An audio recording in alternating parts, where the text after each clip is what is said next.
will be discussing some of the pros and cons of the Disney and 20th Century Fox merger, as well as the effects it has on the consumers, and whether this merger actually makes it harder to create content. Begin with some of these pros. So the first pro is with the Disney Plus coming out, there's going to be more content for Disney streaming service, and it is set to release November 2019 of this year. And it's said to be there's going to be a massive library that's going to rival Netflix and Hulu's library. And this is due to the merger because they have more content to access. Therefore, they can make a massive library and create all this content that rivals these other libraries and other streaming services to pull in more consumers.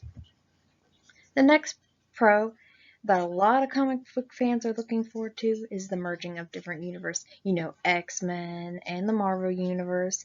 You get to see them go hand in hand. You get to see them fight under one roof, save the universe together from some potential threat. These are these comic book crossover moments that everybody's looking forward to. And they're hoping that Disney does it right and they make these really good movies with potential crossovers. It's just an epic movie moment. And our third pro is the possible deals and offers that these consumers can get as a result of the merger. So an example is, as I said before with Disney Plus, Disney Plus is going to be offered a staple price of $6.99 per month when they start their streaming service. Now, Netflix is set at $13 per month, so this price is considerably lower than Netflix's pricing. So this is one of the deals that Disney is going to offer. They have this massive library. You can get all this content on one streaming service, and you get it considerably lower than the other streaming services. So now that we've talked about some of the pros, let's think about the cons. What can it mean from the merger? What are some of the potential negative effects of the merger? One of the things that Disney likes is money. So of course, they're going to charge more for theaters to screen content. Now, this has happened in the past. Cinemas typically give about 55% to their distributor. But in the past, in a dispute over Star Wars, Disney requested that the theaters give them 65% instead from each ticket sold. Now, this was a big issue for some theaters because if they take this when they took this agreement, that means they lose money. They lose more money than they gain. And that's a potential loss for them. If you're losing more and you're in the negatives and you're not earning enough, then that could potentially run you out of business if this continues. And that's one of the things that Disney did because they didn't really have a choice. It's either give up a popular movie like Star Wars or take the risk of losing all this potential money and then just being stuck. Another con is media consolidation. That means when the big fish eat the little fish, the big companies eat the smaller companies up. There's less of the smaller companies and there's less companies around. So that means you have less options. And it also means that because of this merger with Disney and Fox, that we're going to have one less major studio, and it could potentially start to spell disaster for the filming industry. As there's one less major studio, other companies might be forced to merge in order to compete, making further large companies more of this media consolidation until the consumers are left with no choice just to pick from one of the three. And this is a really big issue even in today. Disney's on the potential track of becoming a monopoly, and with all this content and all these sources that they're obtaining, they're just becoming bigger and bigger and bigger over time. Another con is that the competitors, the people who are competing to stay in business against Disney, with this merger, Disney has all this access to content and all this stuff to play around with. And competitors are going to have to raise their prices to compete and stay in business.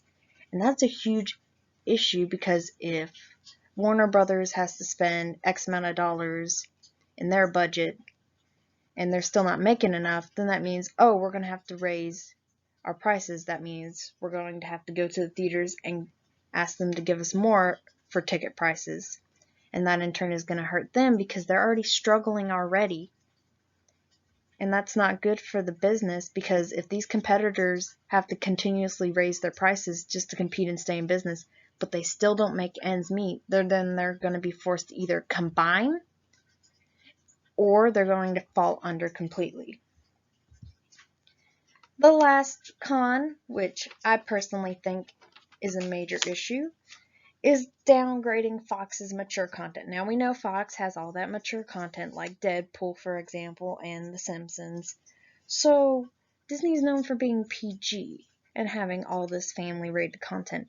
The issue with this is they like to Disneyfy it or PGify it, make it suitable for all audiences. So what do you do when you have adult films or mature-rated films, for example, like Deadpool? How do you go about taking that rating and making someone like Deadpool, who's already an extreme mercenary in terms of vulgarity, violence, how do you go and take him and who he is and PGify him for the big screen? Now that's one of the major issues that a lot of people are concerned about. How is Disney going to go about it? Is it going to make it bad? Is it going to change the characters up? Is it going to essentially ruin them to the point that you don't even want to watch it because it's so bad?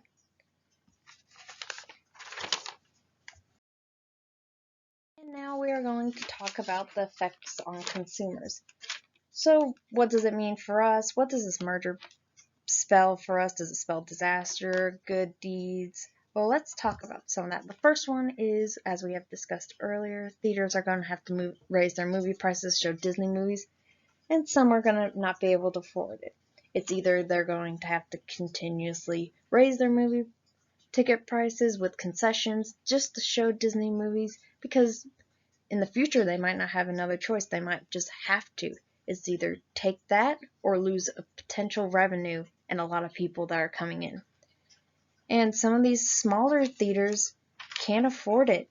I know my local movie theater in Lincolnton was bought out by AMC because they couldn't afford to stay in business. They had to be bought out by another theater company just for the building to remain intact. They got bought out by somebody because they weren't making enough on movie ticket prices.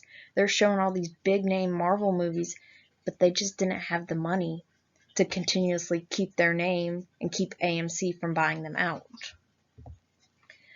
Another effect on consumer is, of course, with Disney Plus is the new streaming service, and they're getting on this streaming service train. What about the other services like Netflix, HBO, and Amazon? These streaming services are going to have to raise their prices just to compete with Disney's streaming service. And Disney's streaming service is pretty enticing with its low price of $6.99 per month, while Netflix is still sitting pretty at $13 per month. Now, as Netflix, HBO, and Amazon lose their potential consumers and they lose customers because people are looking at prices and they're going like, Disney has a massive library and they have more to offer me, so I'm just going to switch over to them. And especially since this new streaming service came out, Disney has announced that it's going to take all its content that's off Netflix and instead put it on their new streaming service. So Netflix is losing what brought a lot of people in, all these Marvel films and all these Disney films that they had on their services. They're going to lose people. They're going to lose money.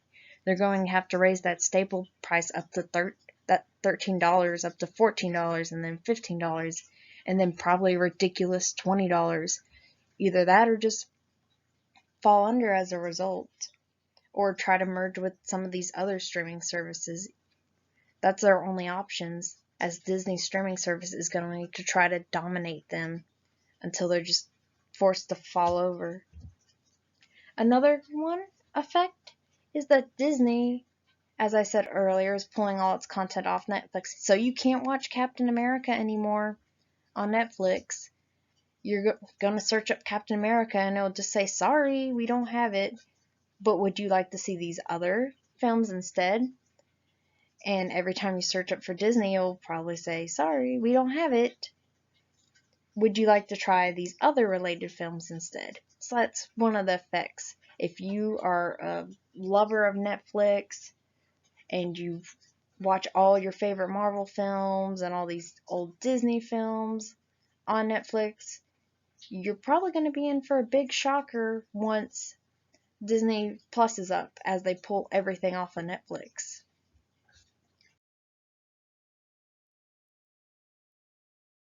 And that brings us to the question, is it harder to create content?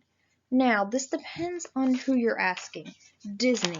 Is it harder for Disney to create content? No, it is not hard for them to create new content, as they have a larger budget to spend and they have way more resources than other companies to mess around with. Now, for other companies, yes, they are going to struggle to compete against them. The reason being that Disney has all these resources that they don't have. They got all this new content to play around with, while these other companies are still struggling as Disney just continues to grow as a company.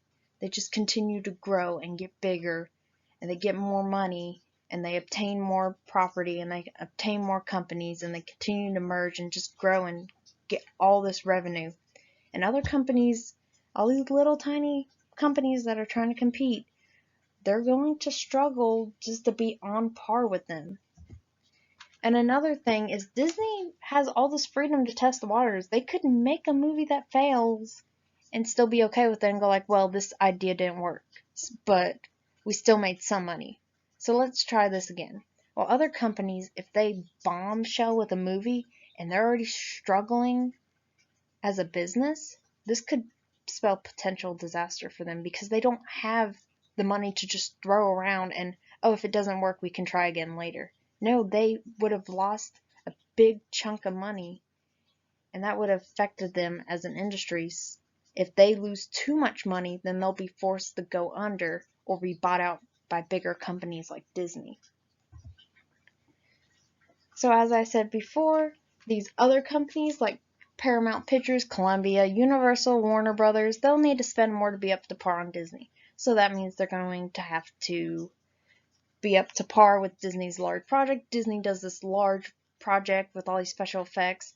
All these other companies are going to have to produce similar results, similar films, attract all these people in, and make just enough money to stay up to par with Disney's revenue. Because if they do not make a good enough money to compete with Disney, then they will fall under, or they will be forced to merge together just to be able to stand against Disney. So it's important that they spend more money just to be on par with all these projects that Disney's going to be, because Disney is going to fiddle around with this content, and they are going to do their best just to mess with all this content and see where it goes. And that's the end of my discussion. Now, one of the questions that you should think about is this merger really a good thing? What does it really mean for us? I've talked about all the pros and cons. Is it hard to create content? But what do you think about it?